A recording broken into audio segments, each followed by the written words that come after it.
আলে মাওলানা মুহাম্মদ।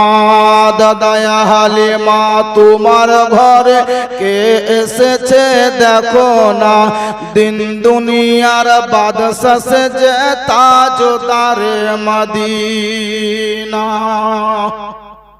সুবহানাল্লাহ বলা হবে না? দয়া হালিমা তোমার ঘরে কে এসেছে দেখো না, আর দিন দুনিয়ার বাদশা সেজে তাজদার মদিনা। শিশু বেলায় নূর নবী পাক ছাগল চরান ময়দানে, ফারিস্তারা দেখবো বলে লুকিয়ে থাকে ওই বনে।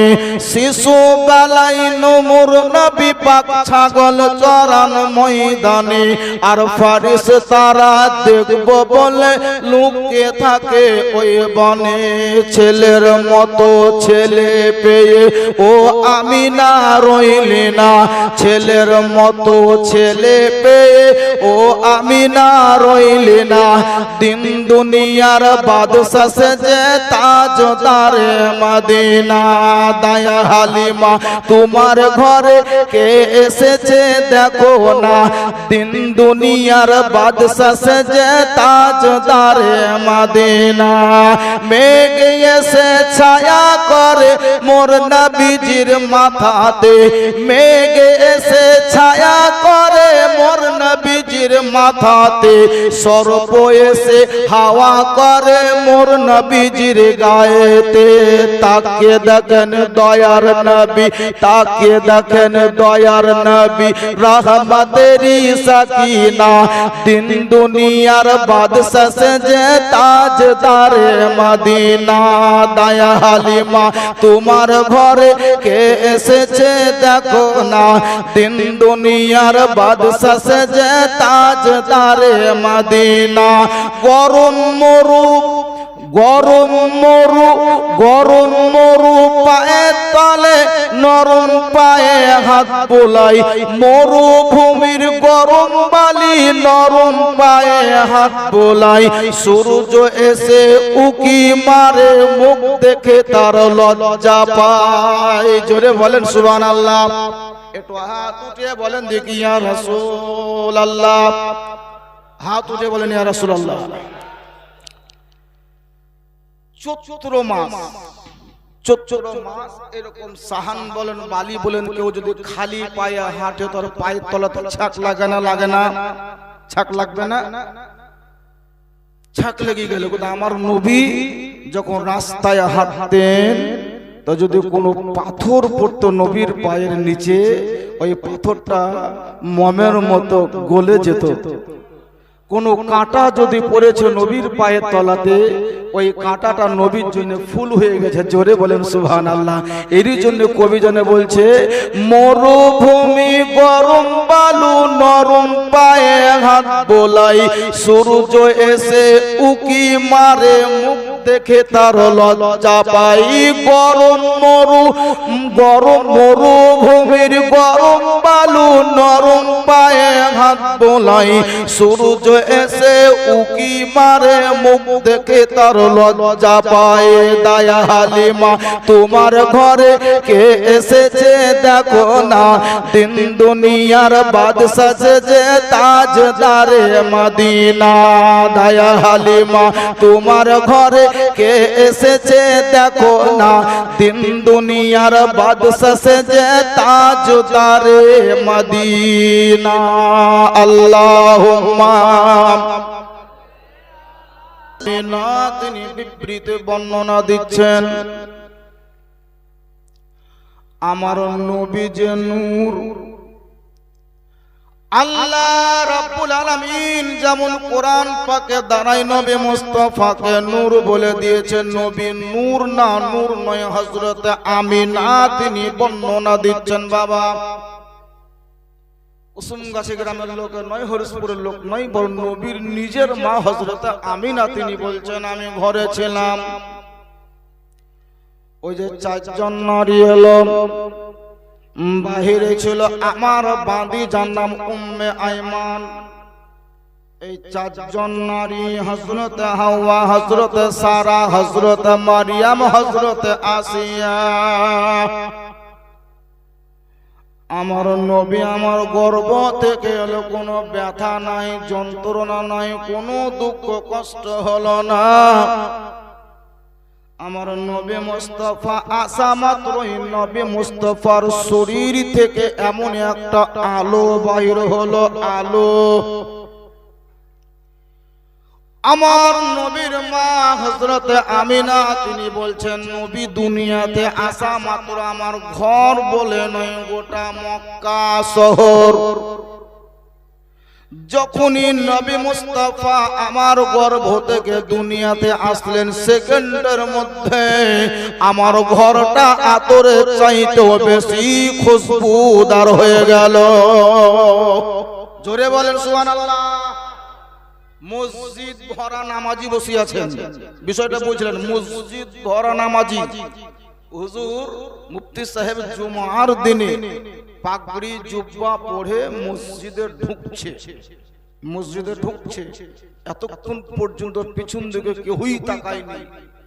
মুফতি সাহেব মসজিদে ঢোকা মাত্রই কাঁচটা এমনি করে খোলা, পরে ভিতরে ঢোকা মাত্রই এমন একটা খুশবু হলো মসজিদ। সবাই মুফতি সাহেবের দিকে তাকাই তাকাই দিচ্ছে, কত দামি সেন্ট মেখাচ্ছে।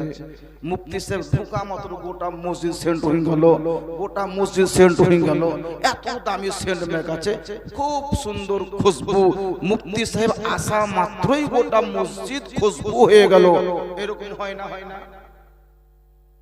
হয় না?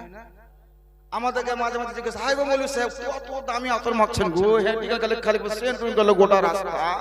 তার মানে আমার কাছে আতর লাগা থাকার কারণে মাঝে মাঝে আমার মাদ্রাসার ছাত্রগুলা এদের বসে আছে, এরা আমার ঘরে ঢোকা মতো, ঘরে ঢোকা মতো শুধু সেন্ট করছে, আপনার ঘর শুধু সেন্ট করছে। তার মানে কি সেন্ট ওই ঘরের ভিতরে আছে বলেই তো পায়খানা থাকলে পায়খানা গন্ধ হবে, আর খুশবু থাকলে খুশবুটাই পাওয়া যাবে। তো মুফতি সাহেব যদি দুনিয়াবি খুশবু মাখার পরে মসজিদে ঢোকা মাত্র গোটা মসজিদ সেন্ট হয়, তো জুম্মার পরে পরে অনেকেই বলবে মুফতি সাহেব কি জি সেন্ট মাখছে। একবারে মসজিদে যাওয়া মাত্র গোটা মসজিদ সেন্ট করছে, সেন্ট করছে। এরকম বলে না? বলে না? হযরত আমিনা নবীর মা তিনি বলছেন, আমার নবী আমার বেটা, আমার লাখতে জিগার নূরে নজর কলেজা টুকরা, আমার বেটা মুহাম্মদ আমার গর্ভ থেকে দুনিয়াতে আসা মাত্রই যেই ঘরটাতে বসেছিলাম, ওই ঘরটা একেবারে আতরের খুশবুতে মুআত্তার হয়ে গেল। শুধু ঘরটা নয়, ওই সময় গোটা মক্কাটা এই খুশবুতে মুআত্তার হয়ে গেল। হযরত আমিনা